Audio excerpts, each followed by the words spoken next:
Nagabot na sa opisina sang Iloilo City Commission on Election ang vote counting machine nga pagagamiton sa roadshow sang COMELEC Subo nga bulan na. Sunod kay Mr. Jonathan Saino, Election Assistant 2 sang Iloilo City COMELEC, nga mag-uumpisa ang ila roadshow sa mga barangay sa diin ipresentar sang COMELEC ang bagong vote counting machine nga pagagamiton sa 2025 midterm election na. Dugang pa ni Saino nga target nila nga magasugod ang ila roadshow sa Nobyembre 26 kag matapos sa bulan sang Enero. Nihabaluan nga target sang roadshow sang COMELEC ang mga residente sang kada barangay kanang nagkalain-lain nga sektor kaangay na lamang sang estudyante, senior citizen kag persons with disability.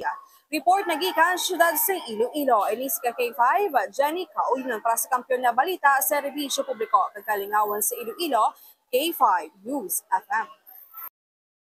Ang ining balita ang ginadulong sa inyo sang DTX Coffee Mix. Himo sa natural nga sangka pareho sang amarkuso, chia seeds, sugared cane extract powder. DTX Coffee Mix. Nakakapi ka na, naka-detox ka pa. DTX Coffee Mix. Mabakal sa mga butika.